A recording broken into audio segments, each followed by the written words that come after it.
can remember even being on Medcap with a dentist where he would work on teeth and, teach him about fluoridation. And this one particular one, within an hour is when I was involved in an incident that brought a new baby into this world. I actually held the umbilical cord in my hand as the doctor. I mean, obviously the mother did it. I didn't have nothing to do with that. But, I was part of that process. And anybody that's ever seen that, or young ladies will get kind of intimate with that eventually. Some of you will anyway. But it's an amazing process in the middle of war.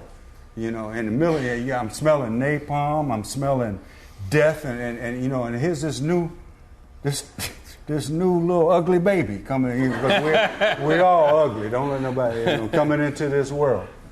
And the part that ain't so funny, almost within an hour after that, me and two other guys killed that baby's father.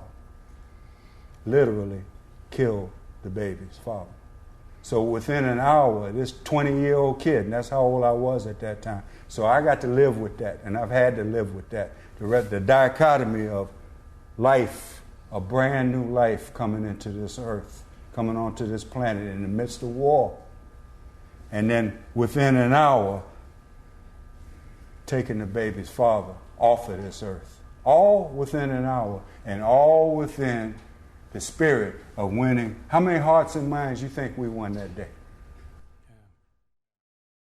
In my role, and there were many different kinds of roles in Vietnam, but in my role, no, I didn't befriend the people or have a lot of time to learn the culture.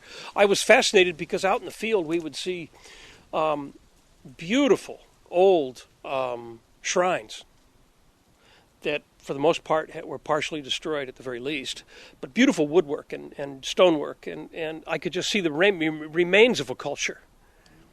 And going into the villages often was very traumatic because, frankly, we had to be on our toes at all times. You didn't know if someone would throw a grenade at you or open fire. And so mostly I was watching and listening and behaving and paying attention to what I suspected would be booby traps and danger around every corner. And so I didn't spend a lot of time trying to associate with the people.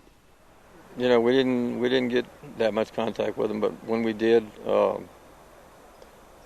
had a friend that I ran into there. He was a South Vietnamese soldier, and he was in a something like the Tiger Force, and he had part of his face. The only thing he had right here was just a hole. His face was blown off, and he and I used to hang out together when I did get down to the village and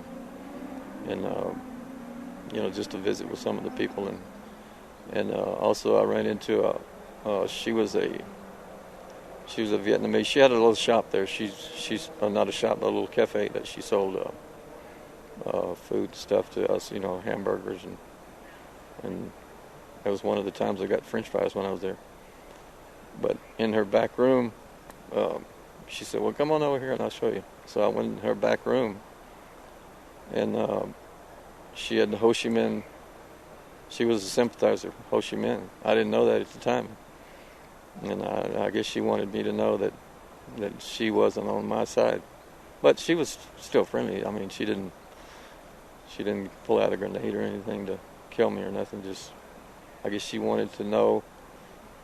She's kind of asking the same questions you are now. How does your parents feel about you coming over here and doing what you're doing? And we sat and talked for a long time.